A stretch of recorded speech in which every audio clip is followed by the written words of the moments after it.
Hello এভরিওয়াল, দেখতেছেন আমার পায়ের কি অবস্থা।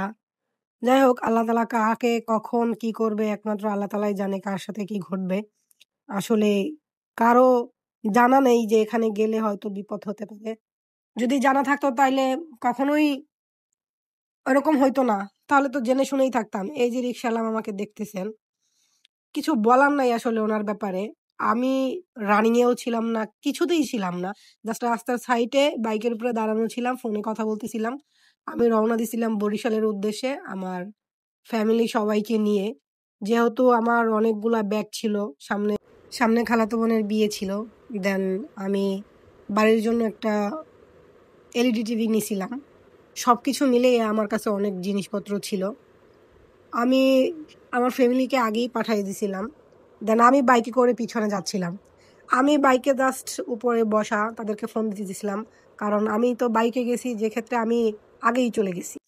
ওই অবস্থায় সে একদম আমার পিছন থেকে আইসা মাইরা দিল আমার। একদম গাড়ি তো পড়ে গেছে। আমার তো গাড়িটা দাঁড়ানো ছিল, আমিও দাঁড়ানো ছিলাম গাড়ির সাথেই। গাড়ি পড়ে যাওয়ার সাথে সাথে আমিও পড়ে গেছি। আমার পা, ডান পাটা একদম তার রিক্সার চাকার নিচে চলে গেছিল।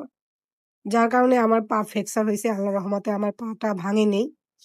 তো সেক্ষেত্রে লাখ লাখ শুক্রিয়া। সদরঘাটের ওখানেই ন্যাশনাল হসপিটাল ছিল। তো দ্রুত পায়ের অবস্থা দেখে তখন তো আর মাথায় কাজ করতেছিল না। ন্যাশনাল হসপিটালে আমাকে নিয়ে যায়, ওখানে এক কনস্টেবল ভাইয়া। দেন পুলিশের সাহায্যে আমি ভালো একটা ট্রিটমেন্ট নেই। ভাইয়াটা অনেক হেল্পফুল ছিল। আর তাছাড়া আমার কাজিনের পরিচয় দেওয়াতে আমাকে আর একটু ভালো সার্ভিস প্রোভাইড করছে। সো সবকিছু মিলিয়ে আমার বর্তমান অবস্থা মোটামুটি আগের থেকে বেটার। কিন্তু বিষয় হচ্ছে অটোরিকশা। গালি তো দেওয়া যাচ্ছে না, তারপরও একটা কথা বলি। আমি যদি রাস্তার মধ্যে থাকতাম তাও হচ্ছে মনটাকে দিতে পারতাম। বাট আমি রাস্তার সাইডে দাঁড়ানো, তার নাকি ব্রেক ফেল হইছে। আমি জানি না, আমার জানা নাই অটোরিকশার কি কোনো ব্রেক ফেল হয় কিনা। উনি মুরুব্বি মানুষ, এখন হাত পা ধরাধরি করতেছে, ওনার ব্রেক ফেল হইছে। কিন্তু ওনার ব্রেক ফেল হওয়াতে, মানে ওনার যেহেতু ব্রেক ফেল বা ব্রেকের সমস্যা, কেন উনি রিক্সা নিয়ে বের হইছে? কেন রাস্তায় উনি নামছে? আরেকজনের ক্ষতি করার জন্য? আমার যে এত বড় একটা সমস্যায় ফালাইছে বা আমি যে এত সাফার করতেছি, এটা কেন? এই যে বাংলাদেশে এত অটো রিক্সা যা বলার বাইরে। একটা ফ্যামিলিতে ৫ জন থাকলে ৪ জনই অটো রিক্সা চালায়। কেন? অন্য কোনো কাজ নাই? আর এই অবৈধ অটো রিক্সা, আমরা এত ট্যাক্স দিয়েও রাস্তায় ভালোভাবে চলাফেরা করতে পারতেছি না। অটোরিকশার জ্বালায় এলাকার থেকে বের হওয়া যাইতেছে না। অটোরিকশার জ্বালায় অন্য কোথাও যাইতে পারতেছি না। এ কবে বন্ধ হবে? এই অত্যাচার থেকে কবে মুক্তি পাবো আমরা নিজেরাও জানি না।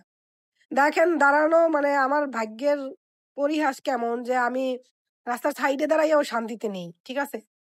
মানে কপাল খারাপ নাকি কার দোষ দিব কিছু বলার নেই। তবে বাংলাদেশে আসলে অটোরিকশাটা বন্ধ হওয়া খুবই জরুরি। রিক্সা থাকুক। যারা পায়ের রিক্সা, ওই রিক্সাটা যদি পায়ের হইতো তাইলে কি আমার এত বড় ক্ষতিটা হইতো? নাকি ওনার রিক্সাটা আমার গায়ের উপরে এরকম উঠাই দিতে পারতো? ভাই, অটোরিকশা মানে ব্যাটারিতে এত জোরে চলে, আর ওদের এত পাওয়ার, এত শক্তি অটোরিকশা, বলার বাহিরে। আমার বাইকের উপরে তাদের চাক্কা উইঠা গেছে গা। দাঁড়াইনা বাইকটা ফালাইয়া দিছে। মানে কি বলবো? যাই হোক, তারপরে হচ্ছে আমার মাংসে একটা ইনজেকশন দিছে, আর হচ্ছে পেনে একটা ইনজেকশন দিছে রগে। দেন ব্যথা কিছুটা কমলেও আমি পা দিয়ে পাড়া দিতে পারতেছি না, হাঁটতে পারতেছি না। সিচুয়েশন অতটাও ভালো না যতটা ভালো আমি বলতেছি।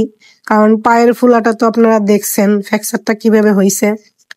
আর এই ভাইয়াটা, পুলিশ ভাইয়াটা না থাকলে আরো বেশি বিপদে পড়তাম। যাই হোক, উনি অনেক হেল্প করছে।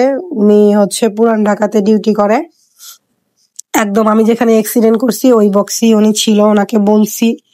দেন উনি অনেক হেল্প করছে। দেন আমার বাসা থেকে যারা গেছিল, আমরা বাড়ির উদ্দেশ্যে রওনা দিছিলাম, তারা আবার ব্যাগে চলে আসছে। আমার ছোট ভাই আমার আমার ওখানে গিয়ে তারপর আমাকে নিয়ে আসছে আমার বাইক সহ। আমার বাইকের ক্ষতি হয়েছে। কয়েকটা জিনিস ভেঙে গেছে, এগুলা কিনতে হবে।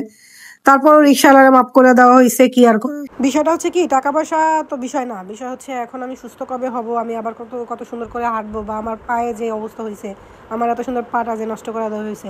মানে আমি বলতে চাই যে সবার উদ্দেশ্যে একটা কথা, রিক্সাওয়ালার প্রতিবাদ আসলে করাই উচিত। ওরা গরিব সাজে, ইনোসেন্ট সাজে একটা অ্যাক্সিডেন্ট করে দিয়ে তারপর হাত পাও ধরে। আরে ভাই, তুমি তো ইচ্ছা করেই করো এগুলা। তোমার টাকা পয়সা নাই, তুমি গরিব, তাহলে তুমি সেইভাবে গাড়ি চালাও। একজন রাস্তার পাশে দাঁড়ায় আছে, তারে মাইরা দাও কেমনি?